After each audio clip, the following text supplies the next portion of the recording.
Hello दोस्तों, तो कैसे हैं आप लोग? उम्मीद करते हैं कि आप लोग सभी बहुत अच्छे होंगे। दोस्तों यहाँ पे देखिए आप लोगों के लिए जो है क्वेश्चन जो चल रहा था आपका एस्टेट का पेपर 2 का पीवाईक्यूज, तो उसमें आज से उसी कड़ी में हम लोग देखेंगे यहाँ पे 76 नंबर क्वेश्चन से। इससे पहले आप लोगों ने 75 क्वेश्चन देख लिए हैं, ठीक है। तो आप लोगों को 75 क्वेश्चन जो है वो भी आप लोग को देख लेना है। कैसे देख लेंगे? तो आप लोग चैनल पे जाके प्लेलिस्ट में ढूंढ सर्च कर लीजिएगा, या फिर हम उसका लिंक जो है आपको डिस्क्रिप्शन बॉक्स में दे देंगे। दोस्तों आप लोग के लिए बता दें कि जो भी आपका क्वेश्चन है स्टेट का हो या फिर DSSS हमारे बीपीएससी का हो, जिसका भी क्वेश्चन है, तो आप लोग सभी लोगों के लिए जो है सभी प्रश्न काफ़ी इंपॉर्टेंट है। क्योंकि दोस्तों ऐसा होता है कई बार कि आज ये आपका स्टेट में है, हो सकता है आपका बीपीएससी में आ जाए, हो सकता है आपका उसमें, तो ऐसा ही आता ही है, बिल्कुल ऐसा करके पूछा ही जाता है। क्योंकि संगीत का जो एक अपना दायरा है, उसी में से ही तो प्रश्न बनाते हैं। जैसे कि संगीत का अपना एक दायरा होता है, गणित का अपना एक दायरा होता है, उसी प्रकार से जो है ये सब काफ़ी आप लोग को एक उतना के अंदर में ही आपका प्रश्न पूछा जाता है। तो उम्मीद करते हैं समझ गए होंगे। तो आप लोग सभी लोगों के लिए काफ़ी ही बेहतर सेशन होने वाला है। चलिए देखेंगे क्वेश्चन को हम लोग बारी बारी से, लेकिन उससे पहले बस आप लोगों से खास एक यही छोटी सी रिक्वेस्ट रहती है कि दोस्तों अगर आप लोग चैनल पर नए हैं या पुराने हैं, सब्सक्राइब अगर अभी तक आप लोगों ने नहीं किया है तो सब्सक्राइब करके सबसे पहले नोटिफिकेशन कॉल पे सेट कर लीजिएगा, ताकि आने वाला जो भी सेशन होगा वो आपके पास सबसे पहले पहुंच जाएगा, ठीक है। तो इसके लिए यहाँ पे सब्सक्राइब करके रख लेना है। और जैसा कि आप लोगों को कहे हैं कि जब आपका स्टेट वाला जो है टोटल पीवाईक्यूज खत्म होगा, क्योंकि बीपीएससी तो टोटल हम करवा चुके हैं पीवाईक्यूज, स्टेट भी आपका खत्म हो जाएगा। उसके बाद फिर आप लोगों को एनसीईआरटी, ठीक है, एनसीईआरटी में जो हम लोग चलते चलेंगे चैप्टर वाइज, जो है आप लोग का एमसीक्यूज देखते चले जाएंगे, ठीक है। तो ये सब के लिए भी तैयार रहना है आप लोगों को। चलिए तो आइए हम प्रश्न देखते हैं 76 नंबर का कि वैदिक कालीन स्वर क्रुष्ट का आधुनिक नाम क्या है? क्या मध्यम होगा, गंधार, पंचम या फिर आपका षडज? क्या यहाँ पे जवाब हो जाएगा? तो क्रुष्ट यहाँ पे जवाब हो जाएगा आपका ऑप्शन नंबर ए। आप लोग को पता होगा, इसलिए आप लोग को कहते हैं बार बार कि आप हर एक सेशन में बने रहिए, प्रत्येक सेशन को देखा कीजिए, क्योंकि सेशन के अंदर जो है हमेशा आप लोग को ये सब चीज़ें बताते आए हैं ना। तो आंसर आपका ऑप्शन नंबर ए मध्यम। गंधार को क्या बोलते हैं? गंधार को जो बोलेंगे वैदिक काल में कहा जाता था, प्रथम कहा जाता था, क्योंकि पहले इसी की खोज हुई थी। पहले ग, उसके बाद फिर रे, और उसके बाद फिर सा करवाए थे ना, कि पहले गंधार जैसे अवरोही क्रम में हुआ करते थे वैदिक कालीन में स्वर, है ना, ग, उसके बाद फिर रे, और उसके बाद फिर सा। तो ये आपका क्या हो गया? ग प्रथम कहा जाता था, द्वितीय को यहाँ पे रे कहा जाता था, तृतीय फिर स्वर मिला इसको सा कहा जाता था उस टाइम में, ठीक है। ये चतुर्थ जो आपका मिला था नी था, वो था ना, इस प्रकार से हम बताए थे आप लोग को, लिख कर भी दिए थे। जो भी पीडीएफ लेते हैं उनको लिख कर भी दिए थे, है ना। तो पीडीएफ कैसे मिलेगा ये चीज़ भी आप लोग को हम बता देंगे, सेशन के अंत में बता देंगे। आप लोग जो है हमारे साथ बने रहिएगा, ठीक है। चलिए तो यहाँ पे आपका हो गया ऑप्शन नंबर ए हो गया मध्यम, ठीक है। पंचम को क्या बोलते हैं? अति स्वार्य बोलते हैं, अति स्वार्य बोलते हैं, ठीक है। षडज को क्या बोलते हैं? षडज को बोलते हैं तृतीय। क्या बोलते हैं? तृतीय। क्लियर? चलिए अगला क्वेश्चन यहाँ पे देखेंगे कि सामगान में कितने भाग हैं? क्या 7 भाग, 8 भाग, 10 भाग या 12 भाग? यहाँ पे क्या जवाब हो जाएगा? यहाँ पे आपका जवाब हो जाएगा ऑप्शन नंबर ए, सामगान में 7 भाग माने जाते हैं, ठीक है। तो आपको कमेंट कर देना है कौन कौन किनको किनको पता है कि 7 भाग कौन कौन से हैं। ज़रा कमेंट बॉक्स में आप लोग हाजिरी लगा दीजिएगा इस बात का कि कौन कौन से 7 भाग हैं, ठीक है। चलिए आगे देख लेते हैं। यहाँ पे 78 नंबर का क्वेश्चन है कि वैदिक काल में सामगान के मुख्य गायक को क्या कहते थे? देखिए गायक, अगर वैदिक काल है तो यहाँ पे गायक जो होते थे, तो उस समय जो अगर कुछ ना पूछे तो गायक को ऋत्विज कहते थे। क्या कहते थे? ऋत्विज कहते थे गायक को। लेकिन यही ऋत्विज जो थे वहाँ पे 3 हुआ करते थे। कितने ऋत्विज? 3। तो वैदिक काल के अगर ऋत्विजों की बात कर लेंगे तो 3 ऋत्विज हुआ करते थे, और इसके बाद इसमें जो आपका होता था उद्गाता, प्रस्तोता और प्रतिहर्ता, ये 3 प्रकार के ऋत्विज कहे जाते थे, और ये सामगान किया करते थे, ठीक है। लेकिन क्वेश्चन क्या है कि इसके मुख्य गायक को क्या कहते हैं? तो मुख्य गायक की अगर हम बात कर लेंगे तो क्या उद्गाता, प्रस्तोता, प्रतिहर्ता या उद्भव? तो यहाँ पे आंसर हो जाएगा ऑप्शन नंबर ए, उद्गाता। और ये तीनों के तीनों जो थे, उद्गाता थे, प्रस्तोता और प्रतिहर्ता, ये तीनों ऋत्विज थे, ये तीनों सामगान करते थे। जैसे कि आपका पूछा जाता है एक क्वेश्चन कि सामगान का अंतिम भाग जो है उसका क्या नाम है? तो उसका अंतिम भाग जो है उसका नाम है निधन। और निधन का जब गान हुआ करता था, ये तीनों मिलकर गान करते थे, उद्गाता, प्रस्तोता और प्रतिहर्ता, ये तीनों मिलकर गान करते थे, ठीक है। तो मुख्य गायक कौन हो गए? उद्गाता, ऑप्शन नंबर ए। आगे देखेंगे क्वेश्चन 79 नंबर का रजयंती स्वतः जो है आपका, स्वतः नहीं स्वरा होगा, ठीक है, स्वरा समानवंती श्रोतीणामिति, ठीक है, ते स्वरा। यह पंक्ति किस ग्रंथ में वर्णित है? कौन से ग्रंथ में वर्णित है? क्या संगीत पारिजात में, संगीत रत्नाकर में, ए और बी दोनों, इनमें से कोई नहीं। तो संगीत पारिजात ये अहोबल की रचना है, ठीक है, अहोबल की रचना है। संगीत रत्नाकर ये सारंगदेव की रचना है, ठीक है, सारंगदेव की रचना है। तो ये दोनों व्यक्ति जो हैं, दोनों विद्वानों ने क्या ये श्लोकों को अपने अपने ग्रंथ में लिखा है। तो यहाँ पे आंसर क्या कर देंगे? यहाँ पे आंसर हो जाएगा आपका ऑप्शन नंबर सी, ए और बी दोनों हो जाएगा, ठीक है। सारंगदेव भी बताते हैं और आपके और अहोबल भी बताते हैं, ठीक है। चलिए अगला क्वेश्चन यहाँ पे है नंबर 80 कि स्वर कितने प्रकार के होते हैं। देखिए स्वर कितने प्रकार के होते हैं, तो आप लोग को पढ़े होंगे, बहुत ही ईजी है ये सब सारे प्रश्न जो भी पूछे गए हैं, क्या 2, 3, 4 या 5। तो यहाँ पे स्वर जो है आपके ऑप्शन नंबर ए जवाब हो जाएगा, 2 प्रकार के होते हैं, ठीक है। कौन सा? एक आपका हो जाता है शुद्ध स्वर और दूसरा हो जाता है आपका विकृत स्वर।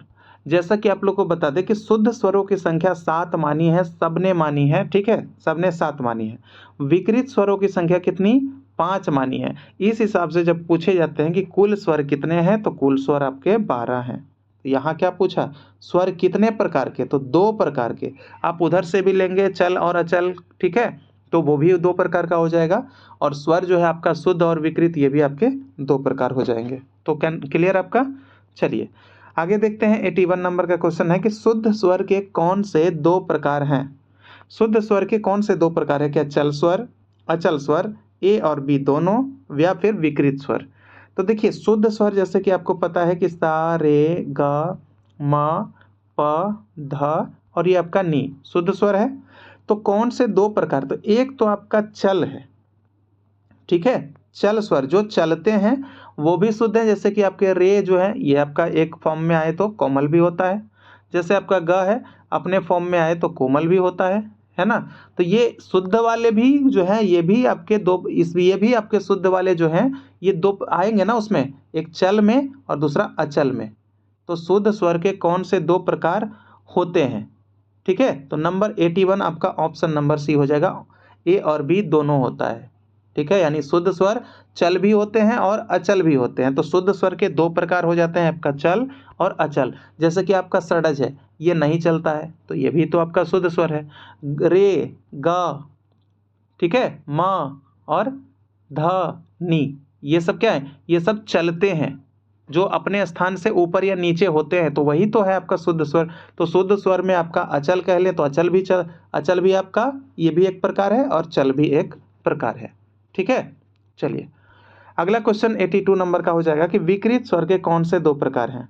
क्या कोमल स्वर, तीव्र स्वर, ए और बी दोनों, इनमें से कोई नहीं। तो यहाँ पे आपका आंसर हो जाएगा ऑप्शन नंबर सी हो जाएगा। आपको जैसा कि अभी बताया, बस थोड़ा माइनर अंतर है पिछले वाले क्वेश्चन और इसमें। तो विकृत स्वर के 2 प्रकार, तो विकृत क्या होते हैं? विकृत स्वर वे होते हैं जो कि अपने स्थान से ऊपर या नीचे आते हैं। तो नीचे आ गया तो उसको कह देंगे कोमल तीव्र, और ऊपर चला गया तो उसको कह देंगे कोमल विकृत, और ऊपर चला गया तो तीव्र विकृत, है ना।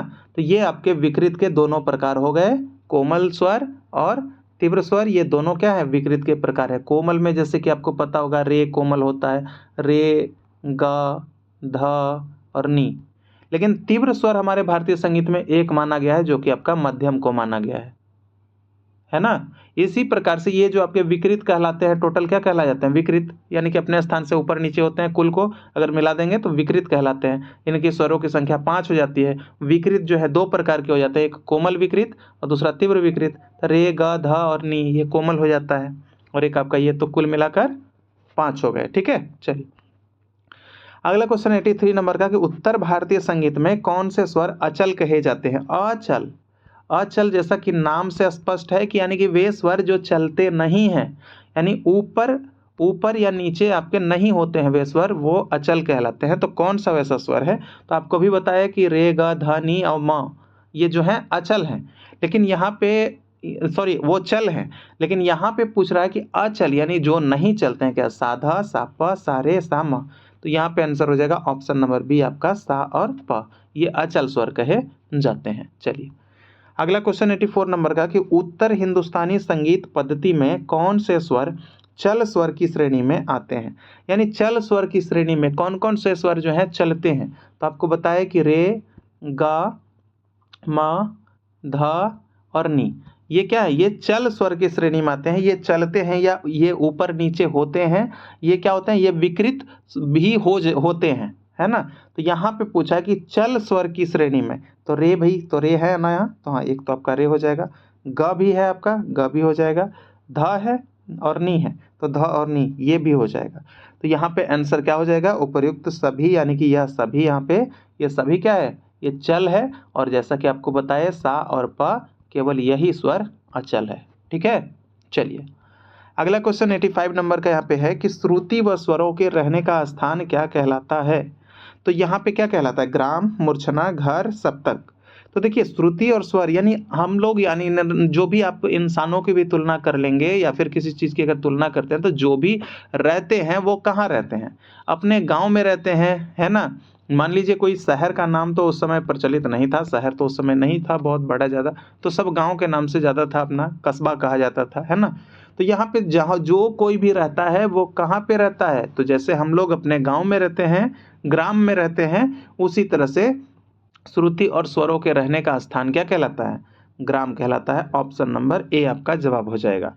ग्राम कितने प्रकार के बताए गए हैं, तो 3 ग्राम बताए गए हैं। कौन कौन से, षडज ग्राम, मध्यम ग्राम, ठीक है, और गंधार ग्राम। ठीक है, और यही जो ग्राम है, मूर्छना जो होते हैं, प्रत्येक ग्राम से 7-7 मूर्छनाएं बनती है, और प्रत्येक ग्राम से 7-7 मूर्छनाएं जब बनती है तो कुल मूर्छना आपका 21 हो जाएगा।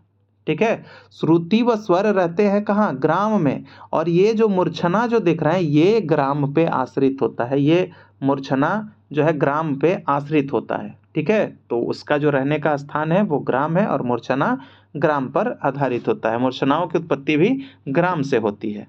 ठीक है, चलिए अगला क्वेश्चन 86 नंबर का कि एक सप्तक में कितने स्वर होते हैं। एक सप्तक में क्या 12, 13, 9 या 5। तो यहाँ पे आपका क्या आंसर हो जाएगा, यहाँ पे इस हिसाब से आपका आंसर हो जाएगा ऑप्शन नंबर ए हो जाएगा। एक सप्तक में कुल जो है आपके 12 स्वर होते हैं। लेकिन अगर कह दे कि एक सप्तक में शुद्ध स्वर कितने होते हैं, तो 7 हो जाएंगे फिर। ठीक है, तो आपको याद रखना है 7 हो जाएंगे फिर।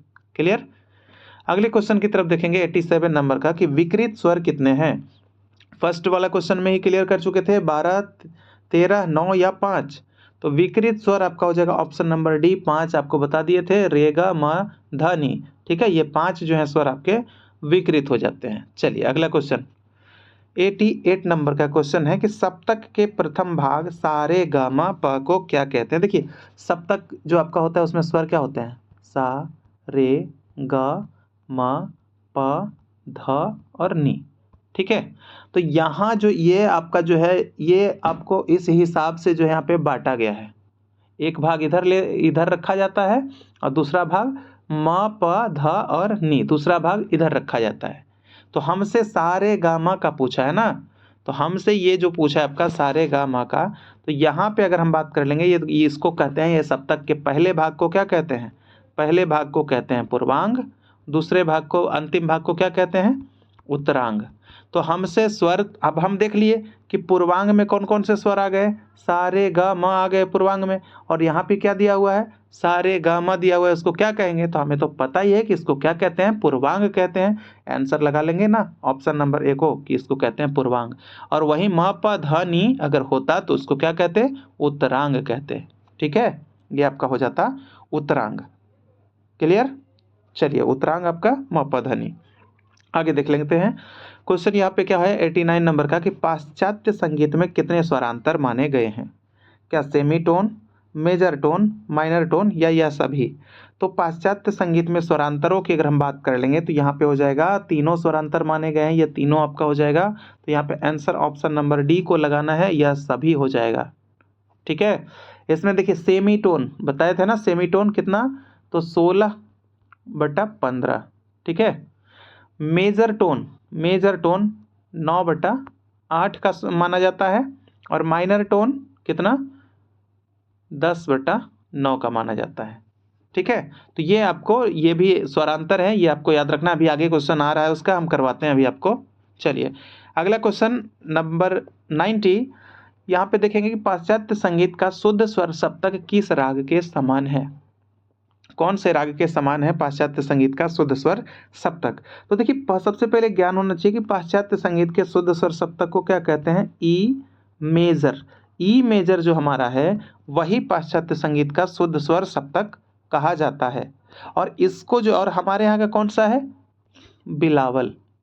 तो आपको क्लियर हो गया होगा कि शुद्ध स्वर सप्तक किस राग के समान है, तो यानी वहाँ का ई मेजर जो है हमारे यहाँ का बिलावल के समान है। तो बिलावल के समान, बिलावल है क्या, क्या काफी, बिलावल, शुद्ध सारंग, भीम, पलासी। तो यहाँ पे आपका आंसर हो जाएगा ऑप्शन नंबर बी हो जाएगा, बिलावल। ठीक है। और पाश्चात्य संगीत का अगर पूछे कि शुद्ध स्वर सप्तक को क्या कहते हैं, तो ई मेजर कहते हैं। और हमारे यहाँ का उसके समान राग तो बिलावल राग। चलिए अगला क्वेश्चन है हमारा 91 नंबर का कि पाश्चात्य संगीत में शुद्ध स्वर सप्तक को क्या कहते हैं। देखिए क्वेश्चन भाई आ गया रिपीट होके, है ना। ई मेजर, सी मेजर, डोरे मेजर या एफ माइनर। यहाँ पे क्या जवाब हो जाएगा, तो यहाँ पे कुछ ज़्यादा दिमाग नहीं लगाना है, अभी जस्ट बताया हूँ आपको, ई मेजर हो जाता है। और ये हमारे यहाँ का बिलावल के समान है, अभी जस्ट मैंने बताया है आपको, है ना। चलिए अगला क्वेश्चन है हमारा 92 नंबर का कि मेजर टोन इंटरवल निम्न में से किन स्वर जोड़ियों के बीच पाए जाते हैं। मेजर टोन, तो यहाँ पे हमको क्या करना पड़ेगा भाई, सबको यहाँ पे क्या करना पड़ेगा, निकाल कर देखना पड़ेगा, क्योंकि ये सभी भी ऑप्शन है ना यहाँ पे। तो सबको हम बारी बारी से देखेंगे। रे कितना आंदोलन संख्या रे का, चलिए पहला हम ऑप्शन चेक करते हैं। तो रे 270 बट्टा कितना 240, 10 से 10 जब आप कट करेंगे उसके बाद आप क्या देखेंगे, 9 तिया 27 और 8 तिया 24, आया कितना 9/8 का आ गया। पूछा क्या, मेजर टोन, तो भैया ये तो मेजर टोन है ही, मेजर टोन है ना, क्या है, मेजर टोन है ना ये। ठीक है आगे देखते हैं मापा। तो मापा यहाँ पे देख लेंगे, तो यहाँ पे हमारा क्वेश्चन क्या है, यहाँ पे अब दिया यहाँ पे मापा, तो म और प की जो आंदोलन संख्या जो आपको बताए थे, कैसे हम बताए थे ना कि म का कितना हो जाएगा, म का आंदोलन संख्या 300 कितना हो जाएगा, सा रे ग और म 320, क्योंकि सा का कितना हो जाता है 240। चलिए आप लोगों के लिए लिख देते हैं, बिल्कुल 240, 270, 300, 320, उसके बाद फिर 360, उसके बाद फिर 400 और 450, यही तो होता है। +30 +30 +20 करके हम बताए थे ना आप लोग को, है ना। तो यहाँ पे आपका क्या है कि 320 हो गया, तो ये आपका क्या हो जाएगा, म को हम लिखे 320, ठीक है, जैसे सा रे ग म, और इसको लिखेंगे 360, तो ऊपर लिखेंगे तब तो आसानी होगा 360। अब काटिए 0 से 0, और यहाँ पे 8 से काटेंगे, 8 चौक 32 और 9 चौक 36, इसमें भी आ गया क्या 9/8 आ गया ना इसमें भी। तो ये भी आपका कौन सा स्वरांतर है, मेजर टोन इंटरवल आ गया इसके बीच में भी। ठीक है, ये भी आपका मेजर टोन। और यहाँ पे क्या है, ध और नी है, तो ध और नी, ध और नी तो आपको पता होगा, ध का आंदोलन संख्या और नी का आंदोलन संख्या, तो नी का कितना 450 और ध का कितना 400। 10 से 10 हटा देते हैं, और यहाँ पे कितना काटेंगे, तो यहाँ पे देखिए 9, 9 5 से काटे तो 5 9 45, और 5 से काटे तो 5 8 40, तो 9/8 यहाँ पे हो जाएगा ये भी।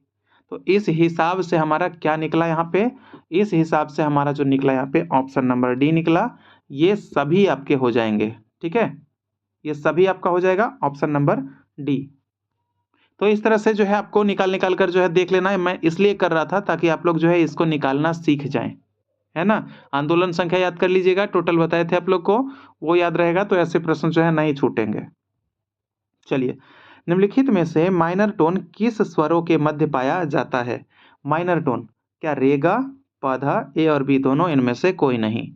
तो देखिए मेजर वाला आप लोगों ने देखा कि मेजर में 9/8 होता है, और माइनर में आप लोग क्या देख रहे हैं, माइनर में 10/9 होता है। तो रेगा, चलिए यहाँ पे देखेंगे रेगा, रे में क्या हो जाएगा, रे का आपका कितना आंदोलन संख्या 270, ठीक है, तो इसको तो नीचे रखना है ना, गा का 300, 10 से 10। अब देखिए यहाँ पे क्या हो जाएगा, 3 से आपको काटना है 10 बार, 3 से काटना है 9 बार, तो 10/9 यानी 10/9 तो आपका आ गया। पद इसमें भी आपका वही आ जाएगा, आप लोग करके देख लीजिएगा। तो यहाँ पे आपका आंसर इस हिसाब से हो जाएगा ऑप्शन नंबर सी, ए और बी दोनों। आगे बढ़ते हैं अगले क्वेश्चन की तरफ। तो 94 नंबर का क्वेश्चन है कि निम्नलिखित में से माइनर टोन किन स्वरों के बीच पाया जाता है। वही माइनर टोन यानी 10/9 वाला, है ना। तो ये भी आप लोग जो है यहाँ पे देखना है इस चीज को करके। तो ग का आंदोलन संख्या, म का आंदोलन संख्या, ये सब। तो म का 320, ग का 300, ठीक है। 10 से 10 हटाइए और यहाँ पे क्या हो जाएगा 10 या 30, ठीक है। एक मिनट, 10/9 यहाँ पे मेजर टोन है ना, माइनर टोन है जी, माइनर टोन। तो मेजर आपका माइनर टोन यानी 10/9 ही लाना है हमको। तो इसको काटेंगे कैसे, तो भाई 320 था और इसका तो कितना आएगा 16 दूना 32 और कितना हो जाएगा इसका 15 दूना 30। तो ये तो भाई आपका सेमी टोन आ गया, 16/15 क्या आ गया सेमी टोन इंटरवल हो गया। ये तो माइनर टोन इंटरवल आया ही नहीं, है ना।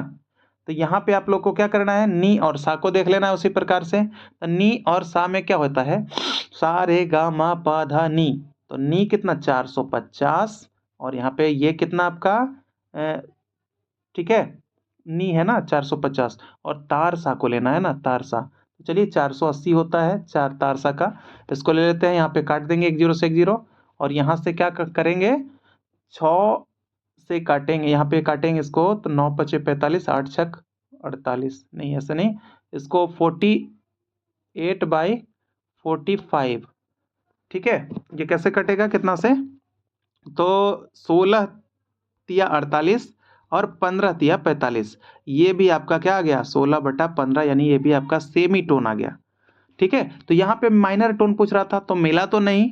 आप लोग को इसी तरह से भाई ये सब चीज़ें जो है बारीकी से आप लोग को ध्यान देकर करना है, क्योंकि अन्यथा अगर थोड़ी सी हड़बड़ाहट हुई तो आपका 1 नंबर कट जाएगा, ठीक है। तो यहाँ पे हमको आपको आंसर क्या देख लेना है, क्या गामा ईसा ए और बी दोनों इनमें से कोई नहीं। तो भैया यहाँ पे आपका मिला इनमें से कोई नहीं, क्योंकि कोई नहीं आया माइनर वाला 10/9 वाला, है ना। सब मिला हमको क्या सेमी वाला। तो यहाँ पे आपका आंसर ये क्या हो जाएगा, इनमें से कोई नहीं। चलिए अब क्वेश्चन देख लेते हैं यहाँ पे 95 नंबर का कि पाइथागोरस ने कितने संवाद माने हैं, ठीक है। कितने संवाद, बिल्कुल ये सब सारा क्वेश्चन हम करवा चुके हैं। सब करवाया कितना 2, 3, 4 या 5। तो 2, 3, 4, 5 आप लोग को बताना है कितना। तो यहाँ पे आंसर हो जाएगा ऑप्शन नंबर बी हो जाएगा 3, ठीक है। देखिए इसका नाम आप लोग को बताते हैं कौन कौन सा। एक आपका होता है सामा संवाद, दूसरा को कहते हैं सापा संवाद और तीसरा को कहते हैं सासा संवाद। एक मध्य सा और दूसरा तार सा वाला सासा संवाद। इसका क्या नाम बताए थे, फोर्थ इंटरवल, क्योंकि चौथा स्वर पे है। सा रे ग म तो चौथा स्वर पे है इसलिए फोर्थ इंटरवल। प पांचवा पे इसलिए आपका क्या है फिफ्थ इंटरवल। और सा जो है आपका 8वां स्वर, यानी कि सा से जब आप तार सा पे जाएंगे तो 8वां होता है, इसलिए ऑक्टेव इंटरवल। इसीलिए पाश्चात्य संगीत में सप्तक को ऑक्टेव कहते हैं, क्योंकि 8 स्वरों को वहां पे लिया जाता है ना। तो यहाँ पे हो गया ऑप्शन नंबर बी आपका 3 स्वर संवाद। Clear, fourth interval, fifth interval और ऑक्टेव इंटरवल। आगे देखेंगे क्वेश्चन हमारा 96 नंबर का कि पाइथागोरस ने निम्न में से कौन सा संवाद माना है। क्या ऑक्टेव इंटरवल माना है, फिफ्थ इंटरवल माना है, फोर्थ इंटरवल या उपयुक्त सभी। यहाँ पे क्या जवाब हो जाएगा, तो यहाँ पे जो आपका जवाब हो जाएगा पाइथागोरस ने कौन सा स्वर संवाद। तो यहाँ पे अगर हम आंसर की बात कर लेंगे नंबर 96 की, तो यहाँ पे उपयुक्त सभी, जो कि अभी आपको बताया है, ठीक है। उपयुक्त सभी मैंने बताया आपको अभी। क्लियर, चलिए अगला क्वेश्चन की तरफ देखेंगे। यहाँ पे 97 नंबर का कि पाश्चात्य स्वर सप्तक में धैवत की आंदोलन संख्या क्या है। चलिए यहाँ पे आंदोलन संख्या के बारे में आप लोग देख लीजिए, भूल गए होंगे कोई तो 240। वैसे ये तो भाई एंटीबायोटिक दवा है, इसको तो कोई भूलना नहीं चाहता है और ना ही कोई भूलता है। 240, 270, ठीक है, +30, फिर +30 कर देंगे तो 300, यानी ये सा का, ये रे का, ये ग का, म फिर क्या 320 हो जाएगा। अब यहाँ से 40 प्लस करेंगे 2 बार, ठीक है। ये आपका म, प हो जाएगा आपका 360, ध हो जाएगा आपका 400 और 450 हो जाएगा नी, ठीक है। तो ये सा, ये रे, ये ग, ये म, ये प, 400 ध और 450 नी। क्लियर, चलिए तो यहाँ पे आपका क्या देखेंगे, तो धैवत स्वर की आंदोलन संख्या क्या होगा। चलिए डायरेक्ट आंसर कर लेते हैं, ऑप्शन नंबर ए 400। 405 जो आपको दिख रहा है ये आपका अगर अहोबल के हिसाब से अगर पूछ देगा ना कि अहोबल के हिसाब से कि इसकी आंदोलन संख्या कितनी है अध्यायबद्ध की, तब आपको 405 पे चले जाना है, ठीक है। लेकिन अब पाश्चात्य संगीत में आंदोलन संख्या 400 ही माना जाता है। क्लियर, आप लोग का डाउट क्लियर हो गया होगा कि 405 कब हो जाता है, 400 कब हो जाता है ना। चलिए अगला क्वेश्चन है 98 नंबर का कि पाश्चात्य स्वर सप्तक में कोमल ऋषभ की आंदोलन संख्या कितनी है। कितनी हो जाएगी भाई, क्या 270 होगा, 256 या 271 या 254। तो यहाँ पे अगर बात कर लेंगे तो इसका आंसर हो जाएगा ऑप्शन नंबर बी 256 हो जाता है, ठीक है। 270 किसका है, रे का बताए थे आप लोग को, है ना। चलिए अगला क्वेश्चन यहाँ पे देख लेते हैं नंबर 99 का। पाइथागोरस ने स्केल की रचना के लिए कौन से सिद्धांत का पालन किया है। क्या सेबर्ट पद्धति, भरत पद्धति, पाइथागोरस पद्धति या बाख पद्धति, क्या है यहाँ पे आंसर।